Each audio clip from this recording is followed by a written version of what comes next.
with Deb Gaffney in the Ladies Lounge. We are live on location today. And we are with the fantabulous Ted Ellis. That works, yeah. Okay, Ted, I've walked around and I've previewed all of the work here. It's absolutely like breathtaking. You've got, you said, over 50 paintings. It spans about 25 years. It's 25 years of what I always say, painting history. You know, just imagine, I am a contemporary artist. I make my livelihood of painting and selling my art. But think about the anticipation of an event like this 25 years later. So I'm sort of kind of like patting myself on the back, right? Because it's something like I've planned for an opportunity, and then see the impact, the residual of your passion, your purpose. So it's just it's kind of sad because it's not the end. It's just a summation of part of the journey here.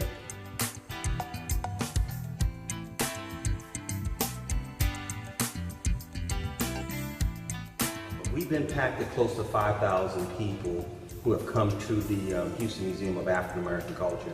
That's been opened up since the year 2000. It serves a large population, and the Metroplex is probably close to about 3 million people in the Houston community. So they had continuous outreach going on. They had theatrical centered around pride, dignity, and culture. They had musical activities as well as I think spoken word centered around this exhibition. So a totally comprehensive program that I thought spoke volumes. So where else are you taking your exhibit next? So the next stop, if I get the whole exhibition, will be in Washington, D.C. when they open up the Smithsonian African American Museum. Now, you have been in the Texas Senate, and haven't you been to Washington before? Yeah, last year I was recognized for the 150th anniversary of Juneteenth, so I was the official ambassador. We had a chance to showcase on the House and the Senate side. Came back in November for the ratification of the 13th Amendment, and a couple of pieces are in this exhibition. Matter of fact, all of them are. We own this land built on our backs on the auction block. Journey 1, Journey 2, Free at Last, and there's the piece on Abraham Lincoln is not in this exhibition. Yeah. So what can you tell me about, what are your favorite pieces? And I know if you're like me, you're the creative persona, so you think everything is your favorite because you're touching it, but if you really had to pick a few. I really, and I've spoken to this, definitely more precious than gold. The intensity in the piece, what the piece speaks to, the future, our children. Your father is talking to his son as he's about to relinquish him to the world. His son is set off to go to school. He has his hoodie on. It's a tribute to Trayvon. And in the backdrop behind the father is the other members of the community. And what you realize that this is our most prized possession is our children. There's an expectation of a return of our children, and as they continue to move and shape themselves to be very constructive and building, their family, their community, and the rest of the world. So what you see is that hovering shadow, and the shadow solidifies over the child and the father. And there's a gun, and all the preparation that we have, there's a level of fragility once we let our children go. And unfortunately for Trayvon, he lost his life. The other folks out here. And you realize that, are we a target? We're given so much to this country, under duress through slavery, 400 years of injustice, bigotry, hate, and you see the results of that, and the remnants of that continues to perpetuate itself as we move and we try to build a more constructive community. I agree. We definitely need to build a more constructive community, and it starts with each other. With dialogue and conversation, finding common ground, commonalities. we may look a little different, but we're pretty much one and the same. We're human beings. And if we can see that and we have a respect for each other, and that's inside and outside of our community. You know, there's a lot of black on black crime that we're challenged with, and just have to have love for yourself and love for others. And then extending beyond the African American community, you know, race and class divides us. We have to look beyond those vices and look to the better virtues of humanity. And I think you made an important statement there, Ted. You said that the things that divide us, some of which were taught back from slavery, you know, where you don't like the skin, the hair, the different classes, the different colors. Black is beautiful in all shades. So just to be able to appreciate that and have some self-love. So you know, that brings you back to, and it brings me back to my intentions through my passion. And so, you know, unapologetically, I paint what I love. I paint who I am, you know, where I came from. And seeing value in that. I mean, typically, you know, I just think we need culturally centric and centered, because that's a level of empowerment. You sort of understand who you are and from, and you know, you're able to share that with the world in a way that it builds a better environment for everybody. So, you know, art is all about healing. It's about education. It gives you so much. So many wonderful virtues out of creating. You know, it's my pulpit. When you talk about passions, I noticed that one of your passions is reaching out to children and expressing your art and teaching them art and love. Well, you know, part of that is to get them to dream big.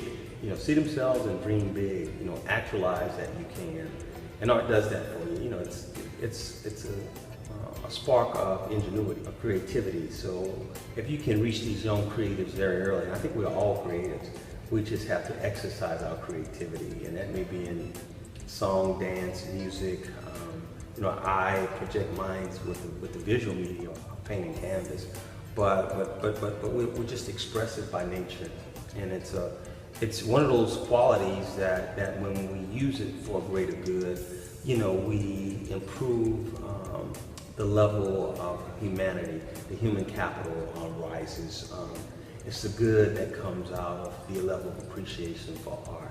That's why we need to have it in our private space and in our public space, because it reminds us that we're human and that we're fragile, but we're important.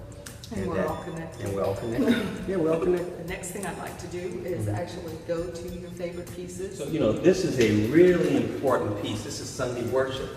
And here in the church, we get a renewed sense of purpose and being, that it ties into us collectively.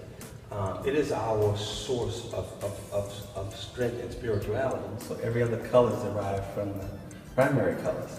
And then it's cut off here saying, am I free? So that's very deliberate, because physically he's free, but mentally he's not free. He has to define himself from his own point of reference. And the colored man is the person to help you with that. And I also incorporated 1865. That's 2 years outside the signing of the Emancipation Proclamation, when General Granger came to Galveston, Texas, with General Order Number 3 saying slavery had ended, cease and desist all slave activities in the state of Texas. So this is Tremaine. This is the first community of free people of color in the continent of the United States in 1812.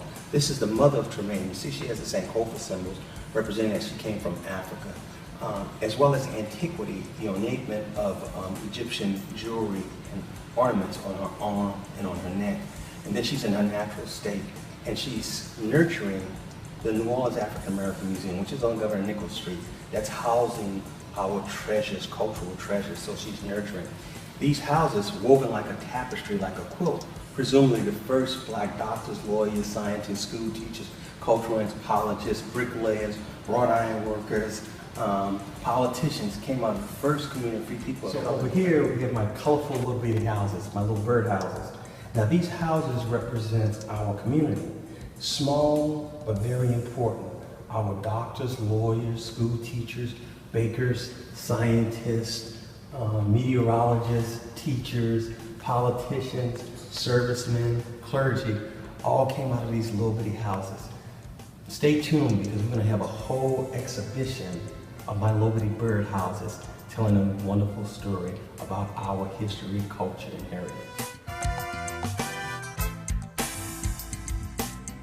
So if we talked about, just in this space here, we talk about prayer and on bending knee, and we have Bloody Sunday. And in this space, you have Reverend Martin Luther King, we have Rosa Parks, and we have the first President of the United States right here. Think about telling a story, a compelling story. You think about, you know, where do we get that source of renewed strength to invigorate us and keep us going? So we definitely have to be spiritually strong.